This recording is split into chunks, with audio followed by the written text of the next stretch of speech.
après. Revenir d'un mot sur le fait que, comme je suis aussi habitant du quartier, j'aurais pu faire partie de ce comité de pilotage, mais que je ne l'ai pas souhaité parce que monsieur le maire avait fait une promesse qui était celle-ci, devant une salle de 200 personnes, qui était que la commission municipale d'urbanisme suive ce dossier en même temps que le comité de pilotage, non pas pour faire doublon, mais parce que, évidemment, la commission municipale d'urbanisme, où il y a des fonctionnaires qui sont spécialistes de la question, des élus qui sont spécialisés sur la question, je pense notamment à M. Guichalier qui est de son métier proche de ces questions.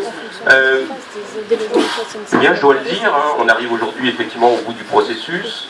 La parole n'a pas été tenue. Notre commission municipale de laquelle je fais partie n'a vu aucune fois, pourtant on se réunit tous les mois, hein, n'a vu aucune fois ce dossier. Donc c'est bien dommage parce que par rapport à la question que pose monsieur sur quels critères vont avoir les élus pour voter, bien évidemment j'aurais pu en avoir, aujourd'hui j'en ai encore pas. Voilà. Donc ça, pour regretter que la parole qui a été prise en public devant 200 personnes n'ait pas été tenue. Et c'est bien dommage. Alors bien dommage évidemment parce que le calendrier est extrêmement court maintenant pour regarder les choses, et que toute proposition qui serait faite par les uns ou les autres pour modifier le projet, évidemment, engendre des délais qui ne sont pas compatibles avec ceux qui nous ont affichés aujourd'hui. Bon, ça c'est pour la forme. Pour ce qui est du vote, monsieur, je crois que, en tout cas pour moi, ça sera ainsi. Il y a plusieurs conditions qui sont à réunir. Il y a effectivement le respect du PLU. Pourquoi ? On l'avait dit dès le départ, le respect du PLU sur cette parcelle était important parce que, d'une façon générale, un plan local d'urbanisme, comme le dit son nom, on le fait on détermine des grands secteurs dans lesquels on essaye de faire en sorte que l'habitat ou l'activité humaine qui est à l'intérieur soit de même nature, en tout cas se ressemble. Et donc si on s'amuse à chaque fois à modifier l'urbanisme pour une parcelle de cette taille, c'est-à-dire pas très grande, on est dans le mitage. Et donc, évidemment, je pense que c'est pas la bonne solution. Donc on n'est pas pour une modification du PLU juste pour une parcelle, parce que le lendemain, on peut faire pour la suivante, puis la suivante, puis la suivante. Donc ça n'a pas de sens. Donc premier point, le respect du PLU. On a 3 projets qui le respectent, c'est déjà un premier point positif, et on reviendra ensuite à la suite. Deuxième point qui était important, c'est effectivement le respect de l'architecture du quartier. Alors elle n'est pas homogène, bien sûr, hein, on est dans une ville qui n'est pas récente, et donc les architectures changent au fur et à mesure des âges. Et là, évidemment, la question c'est de savoir si les architectures qui nous sont proposées vont correspondre au quartier. Alors, comme l'a dit monsieur, celle qui ressemble le plus au quartier, c'est la 3, même si elle n'est pas en l'état satisfaisante. Ensuite, troisième point qui était important, c'est le nombre de logements, non pas pour savoir si la croissance des habitants du quartier va être très importante ou pas, tout simplement parce qu'on connaît malheureusement l'état de notre ville aujourd'hui sur les questions de circulation, bon, les inondations également, mais le stationnement, l'occupation des services publics, je pense aux écoles ou autres. On sait qu'il y a une certaine saturation et que, à moins demain de préempter des morceaux de quartier entiers, on n'a pas les capacités humaines de construire systématiquement tous les services publics dont on a besoin. Donc quand on accroît la population mais qu'on n'a pas les services à lui rendre, ça s'appelle un ghetto à la fin. Et malheureusement, vous le savez, hein, mais sur les quartiers nord de notre ville, et il a fallu que la ville et l'État mettent 300 millions pour rectifier des erreurs qui ont eu lieu il y a 50 ans. Aujourd'hui, on met 300 millions pour rectifier des erreurs d'il y a 50 ans.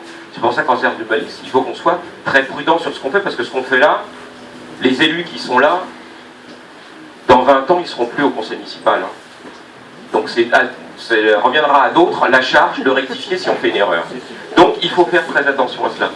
Donc voilà les points en tout cas importants pour moi pour voter, et on votera selon les critères qui nous seront indiqués sur ces paramètres.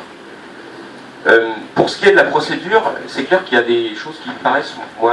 Et c'est clair qu'on peut déposer un permis de construire et qu'on peut le modifier sans cesse. Certes. Mais après, pour les procédures pour ceux qui ont envie d'attaquer le permis de construire, ça devient plus compliqué. Donc, non. Mais ça veut dire qu'il faut être clair sur les règles vis-à-vis des gens qui veulent, eux, s'opposer ou amender un tel projet. Bon. Ensuite, monsieur a posé la bonne question. Tout à l'heure, vous disiez, madame,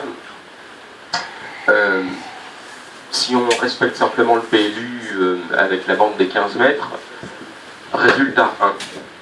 Et en fait, c'est vrai que, vous l'avez dit après, c'était pas dit avant, mais c'est vrai que la création d'une voirie sur l'entité change toute la donne, puisque à partir du moment où on crée une voirie, c'est plus une bande de 15 mètres, c'est 2 bandes de 15 mètres.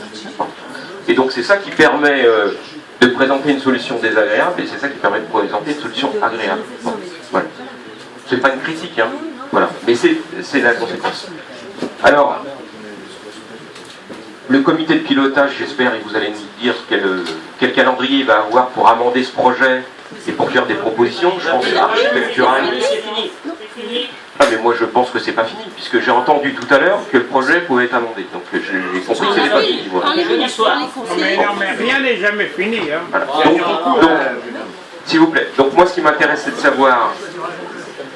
de savoir, d'ici le dépôt de permis de construire, qu'est-ce qu'il va y avoir comme amendement possible au projet par le comité de pilotage. Moi je ferai mes propositions à la commission municipale d'urbanisme, qui je pense verra le projet, non pas la semaine prochaine, mais le mois suivant.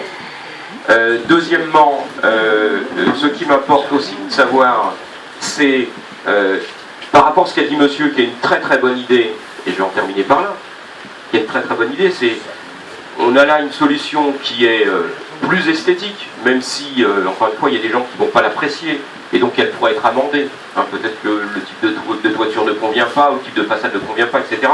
Mais qu'est-ce que serait cette solution avec 2 plots de moins, par exemple? Qu'est-ce que serait cette solution avec 2 plots de moins? Ça coûterait plus cher. Ça coûterait plus cher. Mais non, mais monsieur, je vais vous dire simplement une chose, et je vais vous rappeler juste une chose. Le budget de la ville, annuel de la ville, c'est aux alentours de 265 millions d'euros. D'accord? Ce qui vous calculez, ça veut dire que cette ville dépense globalement 700 000 euros par jour. D'accord? À peu près ça. Bon. Donc, quel que soit le déficit, si vous voulez, je connais quelques opérations qu'on réalise, pour bien-être de la population, hein, mais qu'on pourrait ne pas réaliser une seule fois l'année, pour que le déficit soit comblé, quelle que soit l'opération. Hein. Donc, ce que je veux dire simplement, c'est que le déficit, c'est toujours un peu d'impôt pour nous, ou une activité ailleurs en moins. Ça, c'est toujours un choix, monsieur. Mais ce que je veux dire, c'est que ce n'est pas une question qui doit nous arrêter. Parce qu'encore une fois, on va poser des pierres pour 20 ans, ou 30 ans, ou 40 ans. Alors, 900 000, 300 000, 450 000 sur 30 ans ou 40 ans, pour une ville comme la nôtre, ce n'est rien. Donc il faut juste qu'on se dise, choisissons la meilleure solution, quel qu'en soit le coût. Il ne faut pas que ce soit rédhibitoire, bien évidemment. Et ensuite on s'occupera de faire d'autres choix dans les dépenses municipales. Alors attends, je laisse la parole à des économies à tout prix, et puis là nous dire on peut dépenser. Alors, non, attendez. Non, on a 265 millions, on dépense 265 millions chaque année, c'est comme ça. France, parce que bon,